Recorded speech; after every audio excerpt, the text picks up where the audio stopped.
Nagraj Nagraj series का प्रथम comics राज comics के द्वारा नागराज संसार में फैले उग्रवादी संगठनों के नेताओं प्रोफेसर नागमणि ने गोपनीय नियंत्रण भेजा। वर्षों से नागमणि का संपर्क इन लोगों से बना हुआ था। प्रोफेसर द्वारा उन्हें महत्वपूर्ण सूचना मिला करती थी, लेकिन इस बार कोई विशेष बात थी। प्रोफेसर ने उन्हें सूचना दी थी कि वो आतंकवादी गिरोह के लिए सबसे खतरनाक हथियार बनाने में कामयाब हो गया है और अब अपने इस हथियार को किराए पर चलाना चाहता है। उसने इस हथियार का नाम रखा था नागराज।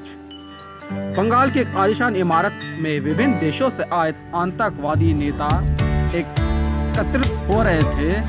यहाँ का मौसम खासा गर्म है।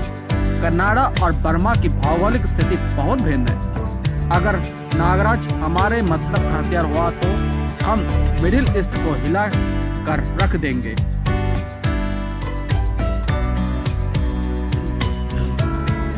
अटेलाल, प्लीज आप सभी अतिथियों से अनुरोध है कि आप सेंट्रल हॉल में पहुंच अपनी अपनी सीटें ग्रहण करें। सब लोग इमारत के हॉल की ओर बढ़ने लगे। शायद वो अपने हथियार की बोली लगवाना चाहता है।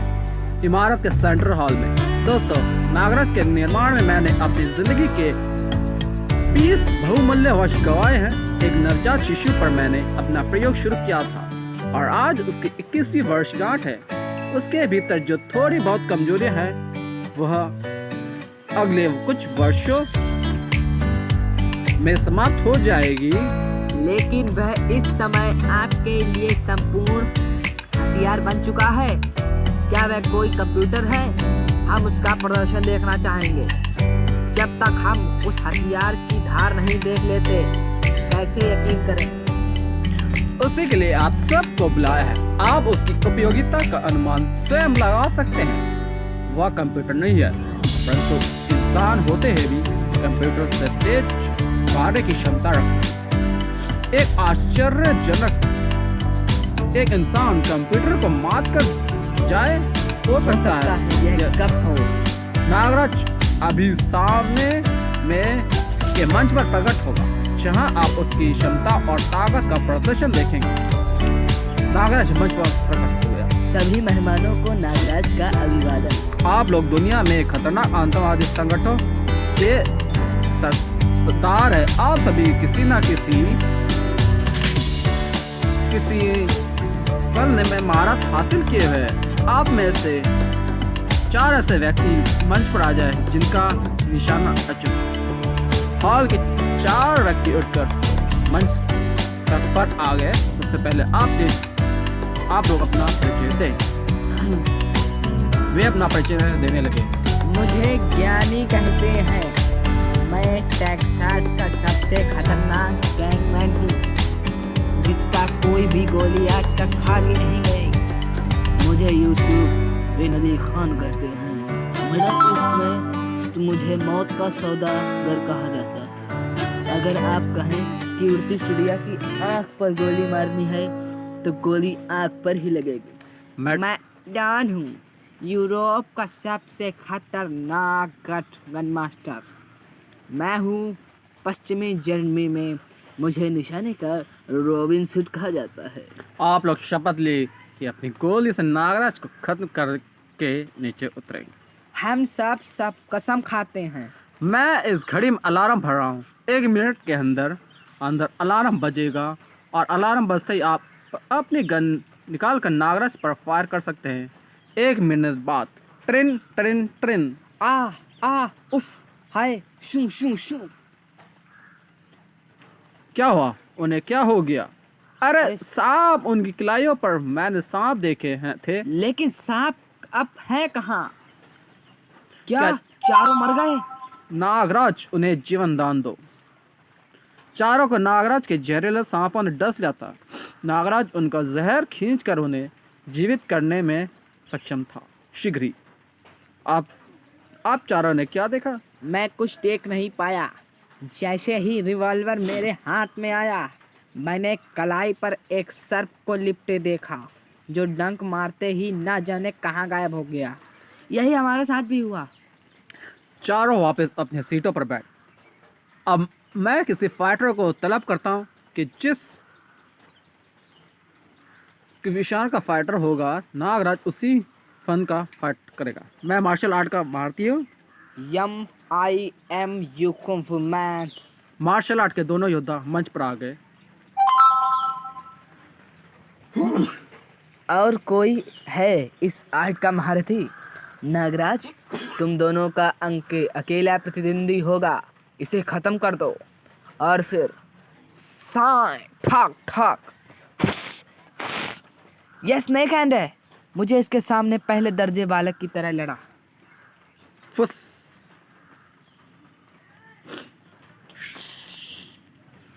कमाल है, सांपों की रस्सी बनी है और नागराज उस पर झूमता है।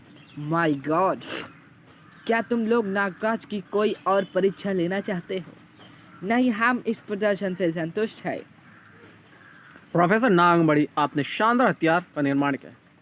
इसके अलावा नागराज की बहुत सी विशेषता हैं जो समय आने पर आपको मालूम हो जाएगी। गोलियों से छलनी होने पर नागराज खुद ही उन्हें निकाल कर अपने मार्ग पर चलता बनेगा और इसके शरीर से एक बूंद भी खून नहीं टपकेगा। इसके शरीर के रक्तागण आम इंसान की तरह नहीं है। इनकी प्रक्रिया बड़ी तेज और सुरक्षित है। नागराज के जिस्म पर जख्म होते ही उनका काम मशीनी अंदाज में शुरू होता है। पहले ये रक्ताणु अंदर पहुंच चुके हानिकारक पदार्थ को बाहर निकाल देते हैं और फिर किसी माहिर सर्जन की तरह जख्म को बंद कर देते हैं। यह क्रिया बड़ी तेज़ी से होती है और इस बीच इनका दूसरा दल घाव से रक्तस्राव रोके रहता है। और यह हथियार दुनिया के आतंकवादी गिरोह के लिए तैयार किया गया है। आने वाले 5 सालों में इसका कोर्स स्वतः पूरा हो जाएगा और 5 साल बाद नागराज दीवारों से आर पार होने का कमाल हासिल कर लेगा। किसी दूर की वस्तु को उच्च शक्ति से स्पर्श किए बिना उठा लेगा।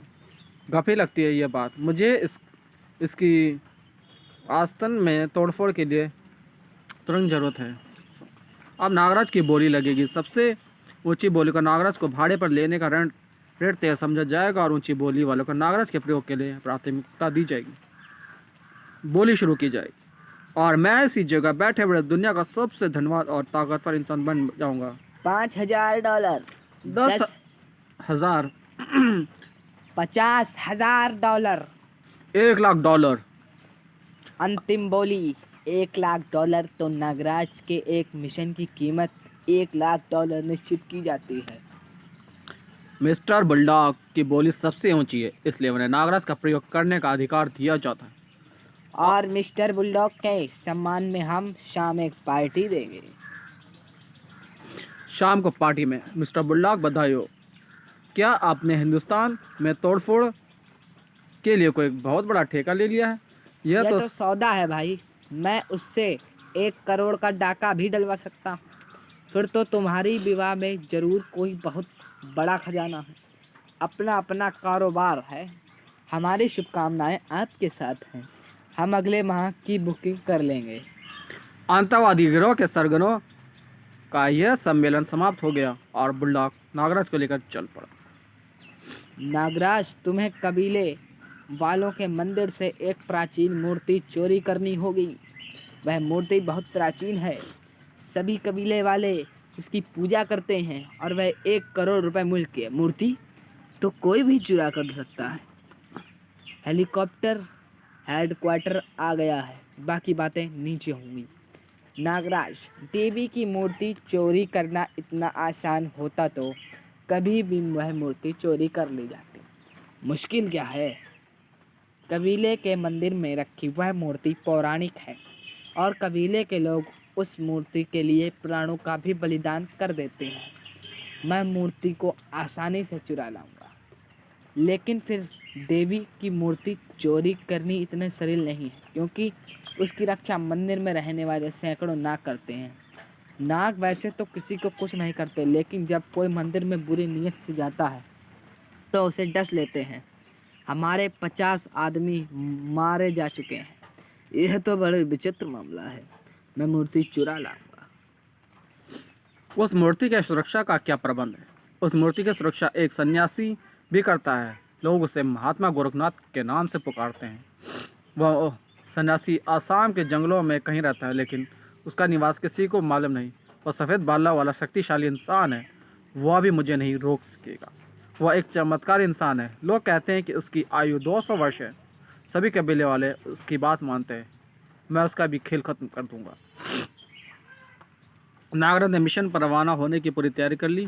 क्या तुम किसी को साथ ले जाना चाहोगे? नहीं, बस राका मुझे जंगल की सीमा तक छोड़ देगा। मैं तुम्हें पुल के पास छोड़ दूंगा। वापसी में जीप वहीं मिल जाएगी। पुल पार करके नागराज बस्ती में पहुंचा। बस्ती में इंसानों का पहरा भी है, इसे गुजर जाने दूं। जागते रहो। मंदिर के पार्श्व भाग में बड़ी खतरनाक पहाड़ी पर खड़ी है। इसकी पिछली दीवार है। नागराज खुरखुरी दीवार पर आसानी से चढ़ गया और फिर शीघ्र ही नागराज नागरूसी का प्रयोग करता है। शू शू शू। अब चली नीचे मंदिर के अंदरूनी प्रांगण में। नीचे पहुंचने बाहर के कपाट बंद है और मैं अंदर आ गया हूँ।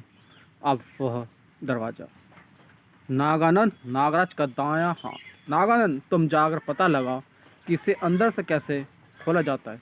वो दरवाज़ा खुल रहा है। मेरे शागिर्द ने अपना कमाल दिखा दिया।